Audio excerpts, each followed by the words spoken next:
Vous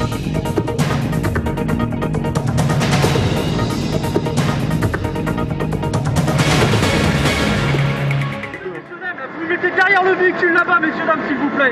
Soit vous reculez derrière le véhicule, soit vous rentrez chez vous. Oh putain. Près de Morsan-sur-Orge, un bus de Tis entièrement brûlé par une bande de jeunes gens qui avaient pris place. Les flammes ont débuté à leur descente. Le chauffeur a pu évacuer les autres passagers. Tout avait commencé 2 heures plus tôt lorsqu'un car de la ligne 402 a été caillassé dans le quartier de la Grande Borne à Grilly. Une vitre brisée, des affrontements vont suivre entre forces de l'ordre et jeunes du quartier. C'est la raison pour laquelle la compagnie va modifier son itinéraire. Vers 21h15, apparemment une voiture en feu oblige un bus à stopper et c'est à ce moment-là que des jeunes descendent du véhicule dans lequel ils étaient montés quelques instants plus tôt. Impossible d'arrêter le sinistre, même avec l'arrivée des pompiers. Ces images, eh bien, on les doit à l'un des chauffeurs de Tis. Les chauffeurs qui ont donc fait valoir leur droit de retrait. Aucun n'a travaillé aujourd'hui, d'autant qu'une réunion importante réunissait dans l'après-midi des élus, des représentants des chauffeurs, bien sûr, et semble-t-il, de la préfecture. Bonsoir, plus calme. Jour J, -4 pour le premier tour des cantonales. Peut-être ne sait-on pas que l'action sociale représente le budget le plus important du département. Voici en compagnie de Virginia Forgac le 3e volet de notre série de la semaine sur les principales missions et compétences des conseillers généraux.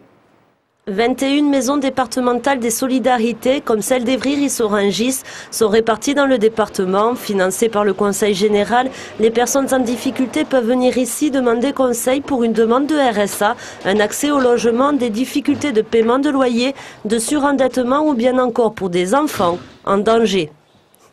On ne fait pas de l'assistance, on fait de l'accompagnement. On est là avec la personne, on ne fait pas à la place d'eux. C'est ça qui est important de distinguer en fait. Conseillère en ESF, en fait, on est plus spécialisé dans le budget, le surendettement, prévention des expulsions. Donc en fait, on travaille en complémentarité avec l'assistante sociale.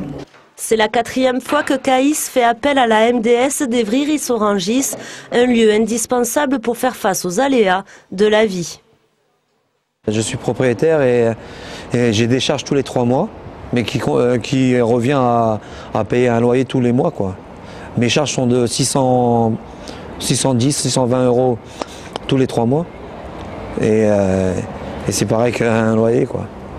120 personnes accueillies par jour, tout public confondu, 18 000 par an pour 130 agents. Un budget qui avoisine les 10 millions d'euros.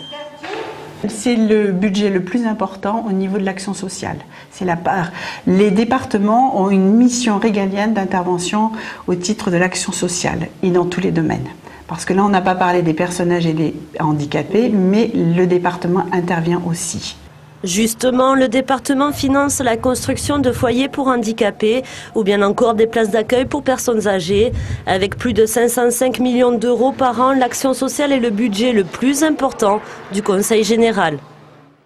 Le nucléaire à présent avec le Japon, ce drame qui suscite évidemment bon nombre de commentaires à chaud, celui de Nicolas Dupont-Aignan, le député de l'Essonne, président de Debout la République, qui se dit partisan d'un référendum sur la poursuite de la libéralisation du secteur.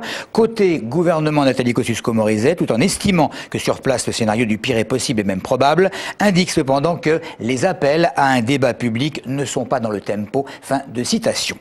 Alors que la situation, justement, au Japon préoccupe tous les spécialistes du nucléaire au monde, nous avons voulu connaître l'avis des spécialistes essonniens. Un chercheur de l'Institut de physique nucléaire d'Orsay a accepté de répondre aux questions de Christophe Garnier sur les images du réacteur d'Orphée, toujours exploité par le commissariat à l'énergie atomique de Saclay. La présence du réacteur Orphée sur le plateau de Saclay fournit une expérience unique aux chercheurs du CEA, du CNRS et de l'Université Paris-Sud 11. Depuis les premières explosions dans la centrale de Fukushima au Japon, tous ces chercheurs sont sur le pied de guerre pour tenter d'évaluer la situation. En début d'après-midi, d'après le site internet de l'IRSN, 70% du cœur du réacteur numéro 1 était endommagé.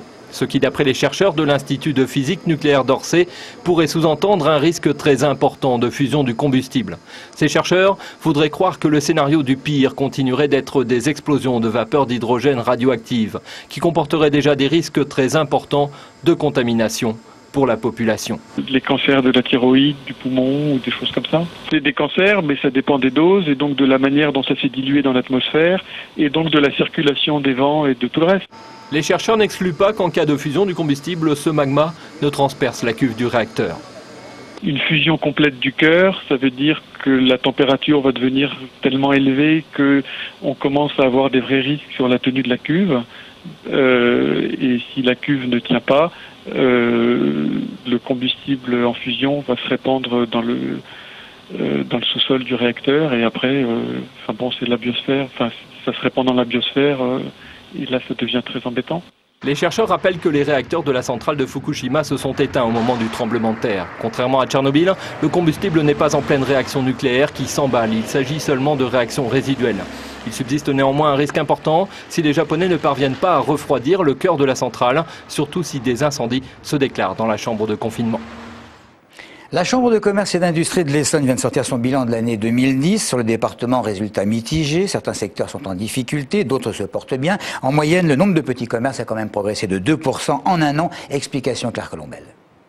En Essonne, on compte 8104 petits commerces, un chiffre qui a augmenté de 2% l'année dernière. Certains secteurs se sont particulièrement développés, les tabacs plus 25%, les assurances plus 17%, la restauration rapide plus 7,7%. Les agences de travail temporaire, de voyage, les cafés et les commerces alimentaires ont, eux, vu leur nombre chuter en 2010. Conclusion, un bilan mitigé. En progression, toujours en progression depuis quelques années. Ça a baissé par rapport à 2009. Apparemment, c'est parce que soit ils achètent tout en grande surface, et les petites boutiques, ils font plus attention, quoi. Ou alors, je sais pas, ils consomment pas les fruits et légumes, ils consomment que des surgelés, des boîtes, des choses comme ça.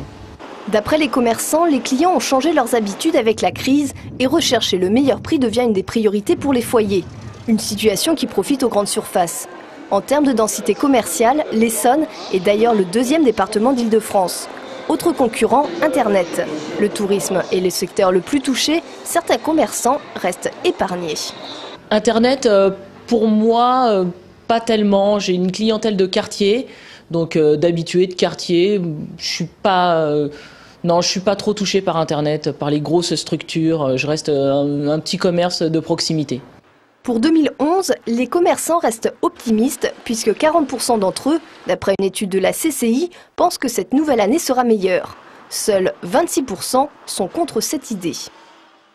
On termine avec du foot féminin top niveau si je puis dire. La Women's Champions League revient ce soir à Bondoufle pour les quarts de finale aller. Le club de Juvisy affronte les championnes d'Allemagne. On fait le point avec Olivier Roche. Le FCF Juvisy joue sûrement le match le plus important de son histoire ce soir en recevant les championnes d'Europe en titre, les Allemandes de Potsdam. Elles ont pris leur marque hier en fin d'après-midi au stade Robert Bobin de Bondoufle. Dans la soirée, remise des maillots par la nageuse Sophie de Ronchy et le triple sauteur Karl Taille-Pierre. Aujourd'hui, c'était la traditionnelle causerie d'avant-match avant de se détendre au bord du lac de Viry-Châtillon. Le match est prévu ce soir à 19h et retransmis en direct sur Eurosport.